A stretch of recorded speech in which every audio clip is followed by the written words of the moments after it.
Distinguished guests, ladies and gentlemen, you're welcome once again to Creative Architect 2019, the 7th edition. The theme being Vision Design, the future of the built environment. Without further ado, ladies and gentlemen, it is time to begin the conference talk.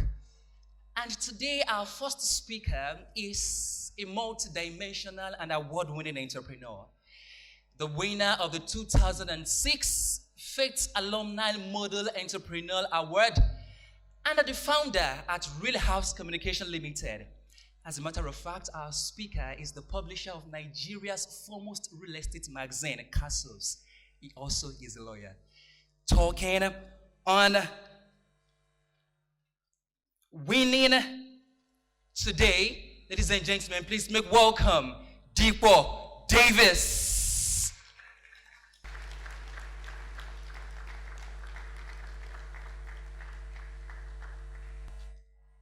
So good morning,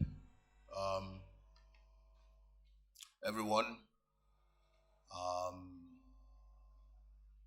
Like Hassan said a few years ago, I saw the flyers and the promotional material of this very exciting conference, and I decided that I would come by.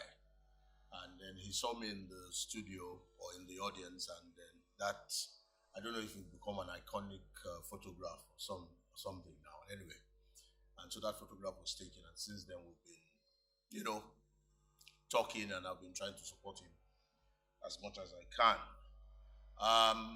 But why am I here today? Second slide, please. I'm here primarily today because I'm an Ijebu businessman. Hassan saw a video when I was talking about startups and how, in many cases, the amount you need to get a business going is not as much as you imagine or think. And so he decided that that was a very important message that we should pass across. So I'm going to take you through the story of, next slide please, the story of Castles. I would like to think of myself ordinarily as a generous person, but you have to turn into a very Ijebu type business person when you throw away 40 million. So 40 million is the price of a plot of land in Crown Estate today. But in 1919, when we started Castles, basically that was 300,000. So I sold the land basically to start the magazine. So this is how it went. Got 300,000 in the bank. This was 1999, and I suspect many of you might not really have a clue of what 1999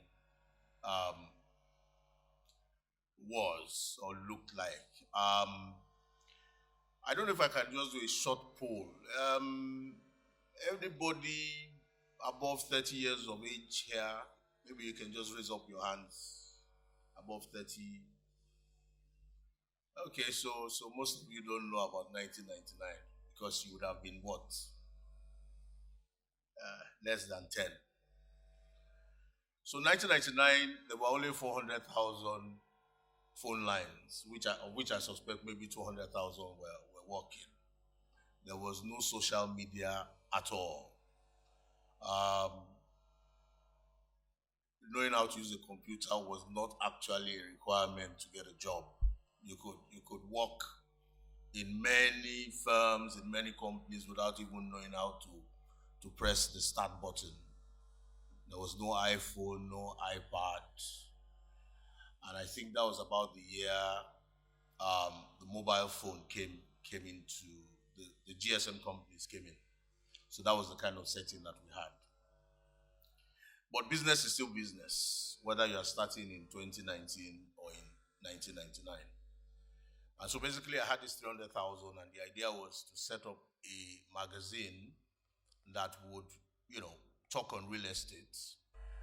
And the idea was that we were going to offer very low advert rates because estate agents basically used to advertise in the Guardian then, and it was quite expensive.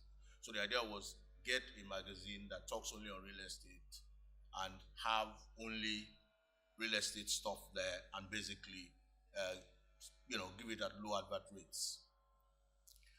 So I took this 300,000 and I first used 100,000 to advertise that this magazine is coming.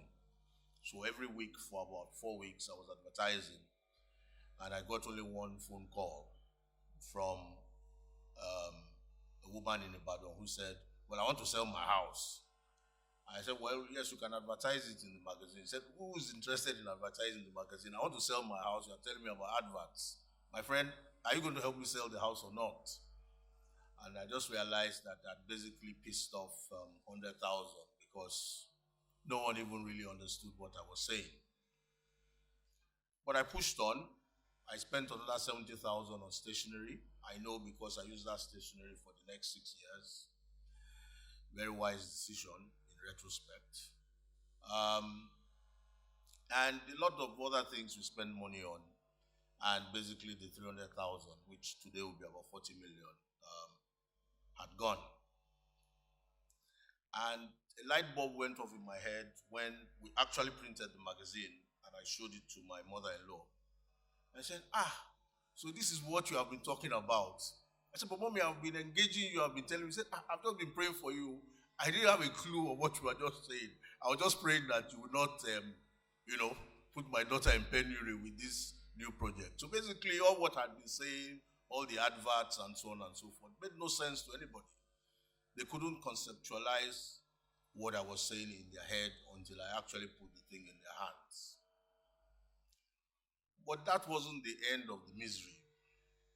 So we printed 5,000 copies. I assumed that would be enough to get people, a good, nice circulation figure. And I gave it out to vendors, gave it out to shops and everything. And when the sales figures came in the next week, it's still very painful. I had sold 28 copies out of 5,000. And my father bought 20 of those copies.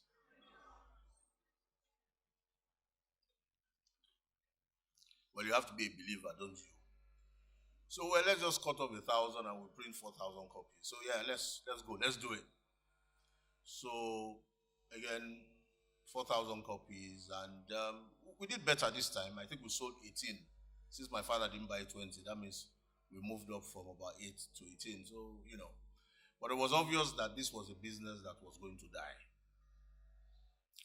2 more print runs, and it was clear that nobody wanted these magazines. And at all this time, I was giving out free adverts to people just to make the magazine bulky and look attractive.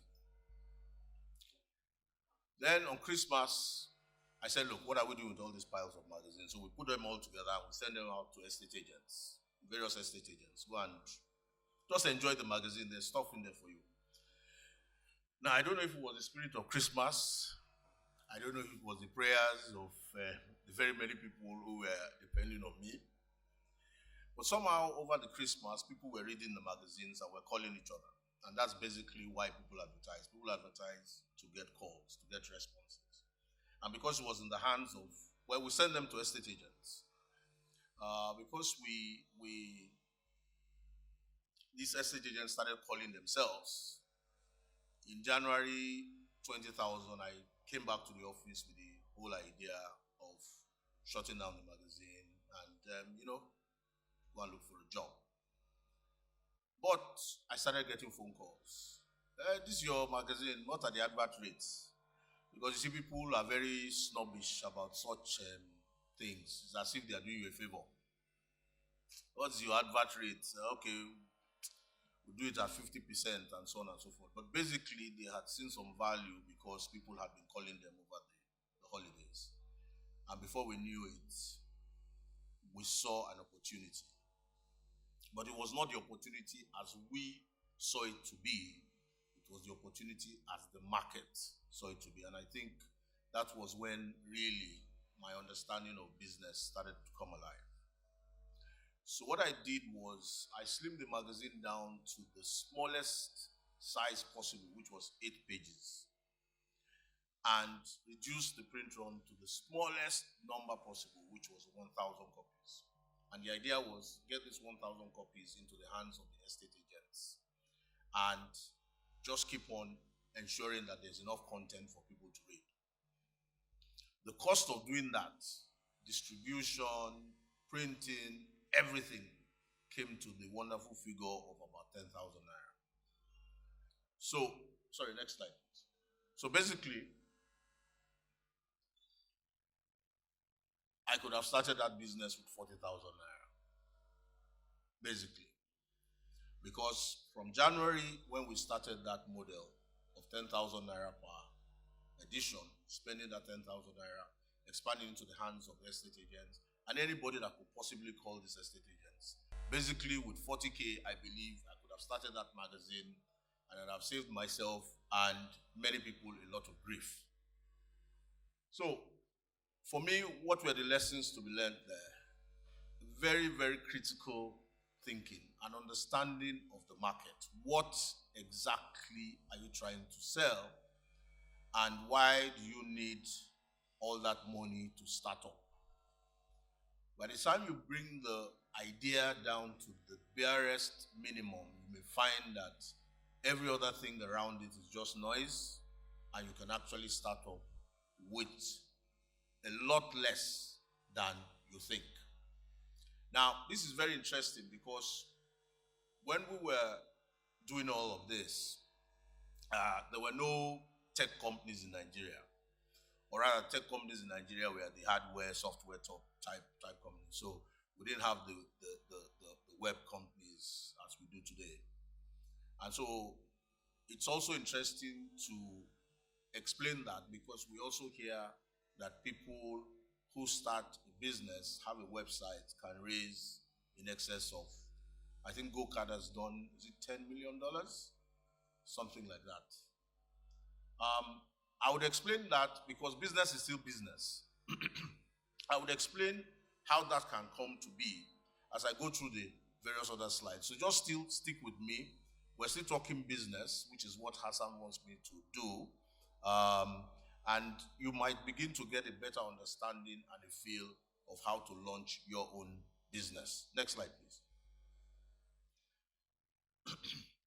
So let's start with the opportunity. What is business opportunity? So if you go to Google, you'll probably get 1,000,001 definitions.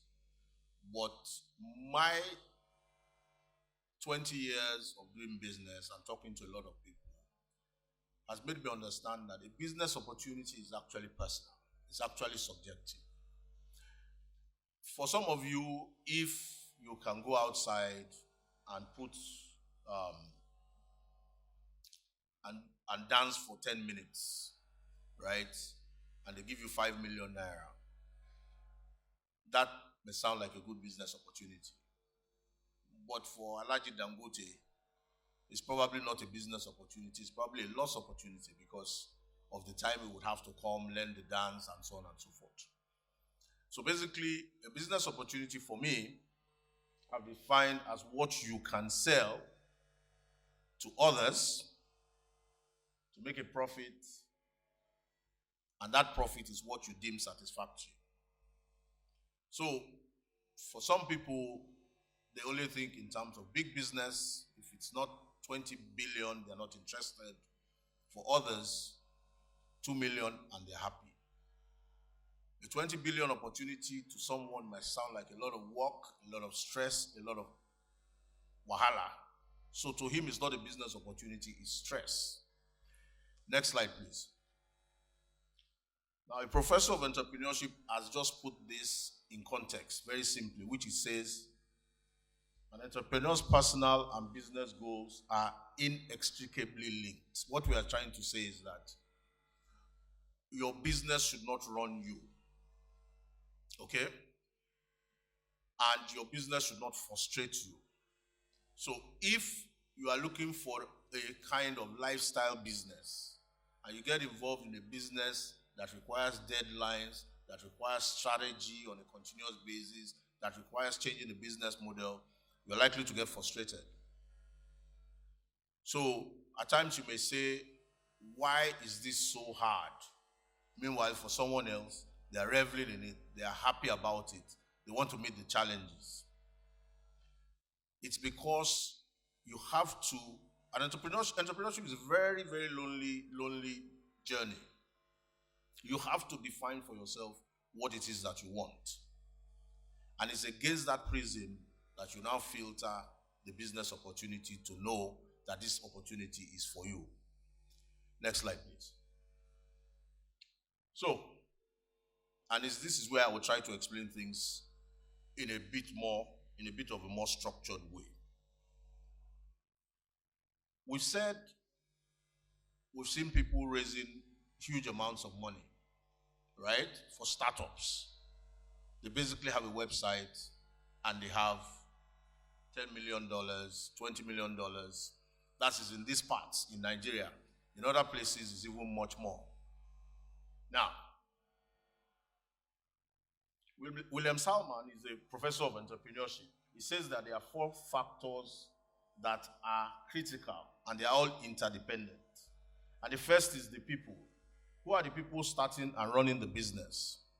Now, if you look at many of these startups that you say are making all these large sums of money, raising these large sums of money, you would find out that the founder typically had worked in a business that had raised a lot of money.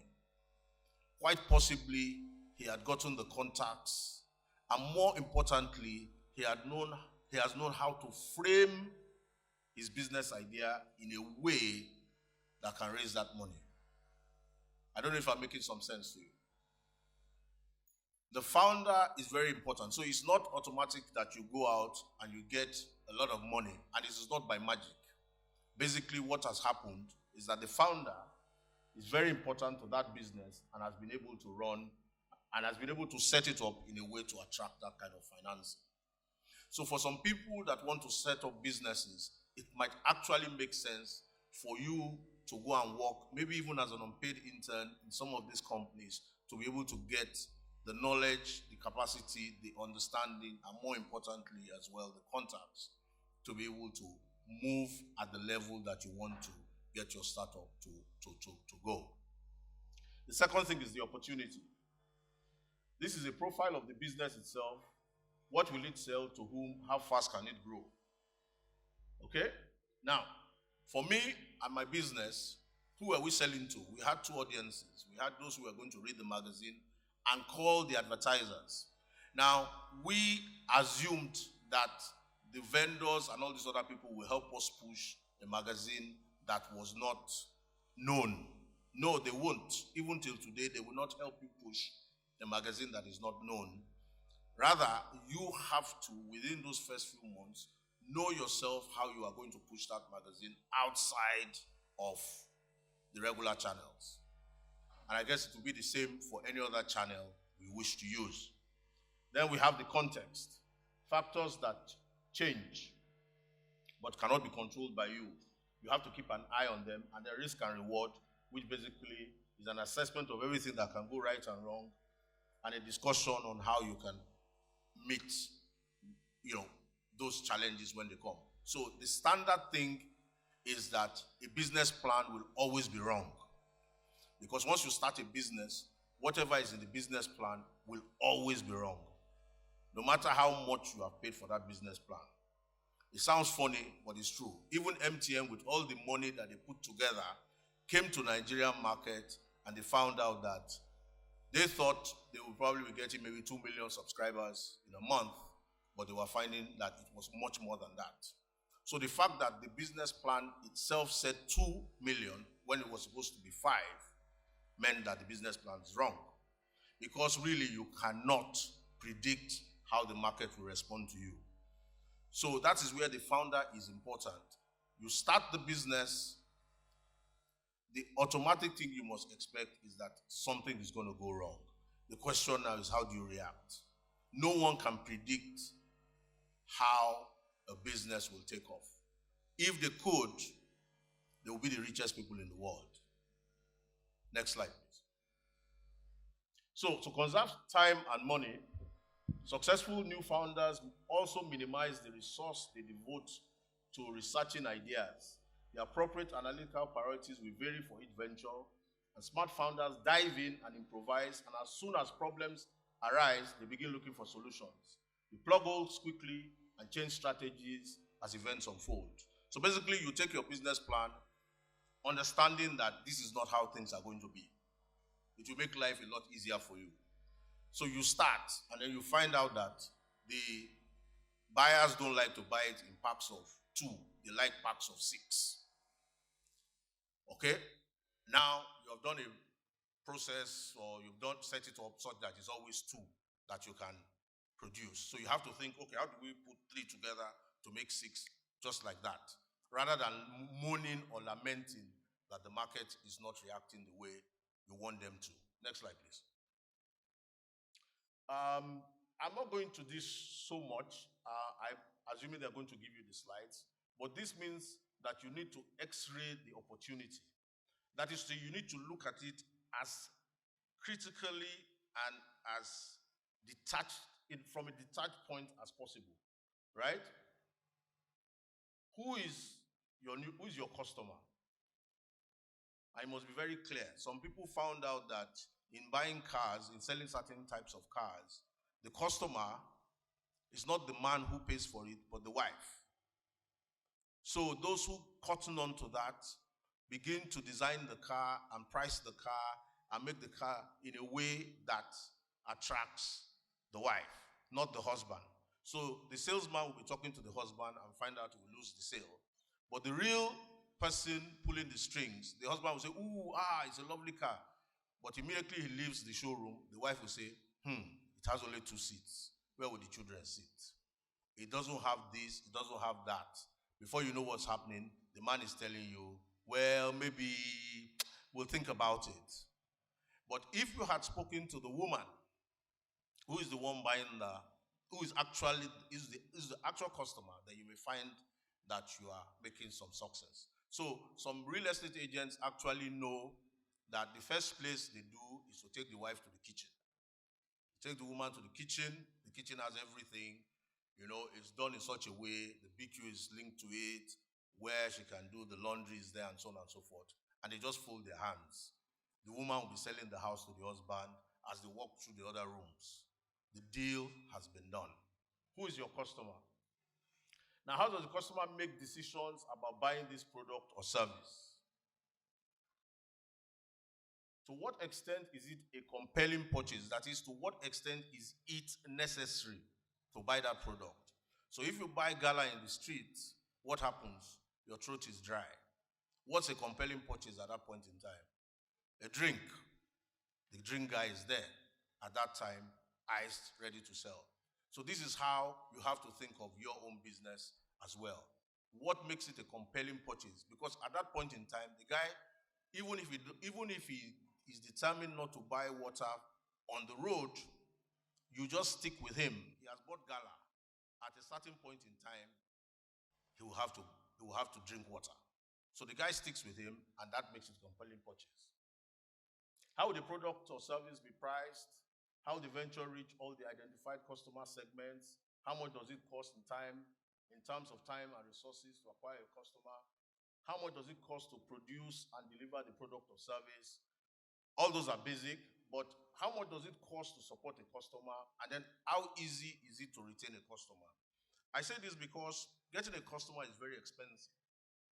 But retaining, if it is very, relatively inexpensive to retain a customer, that is that type of business. That means that by the time you sell to 10 people, and those 10 people are going to buy next month, all you have to do is just keep increasing the number of customers that you have, rather than looking for new customers all the time. I hope I'm making some sense here. Next slide, please. Now, however popular comprehensive research and planning may be in some business arenas, they don't suit the fast-moving environment of startups. Entrepreneurs must move quickly on their ideas or opportunities may no longer exist. Theirs is a world of ingenuity, spontaneity, and hustle. Profitable survival requires an edge derived from some combination of a creative idea and a superior capacity for execution. So instead of in-depth analysis, therefore, successful entrepreneurs adopt practical approaches that are quick, inexpensive, and timely. Again, another professor of entrepreneurship.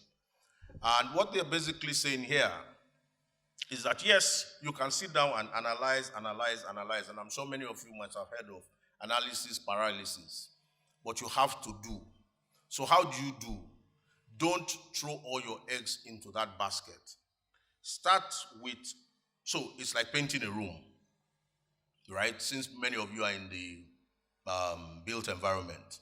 What do you do when you want to paint a room? Sorry? Prime. Oh, no, I'm saying when you want to choose a color for the room. When you want to choose a color for the room, what do? Do you paint the whole room and then say, okay, we don't like this color, and then paint it another color? So what do? Sorry? You put samples on the wall. And that's basically what you do with business. You don't just paint the whole room. You don't just throw all your money into the venture just like that. You create the product, a model, show it around, see that there's some interest in it, and then from there, the market will begin to tell you how this product, how this business should run. Please listen to the market. Many people insist on their own ideas. They want the business the way they've thought it in their mind. So for us, we keep moving with the market. Immediately, the market moves digital, you move digital. Immediately, the market requires a slimmer magazine, you move that way. Immediately, the market needs a more high-end magazine, that's what you do. You have to move with the market if you want to make a successful venture out of your business. Next slide, please. So this is recommended reading. I believe the slides will be available. And I think that is all.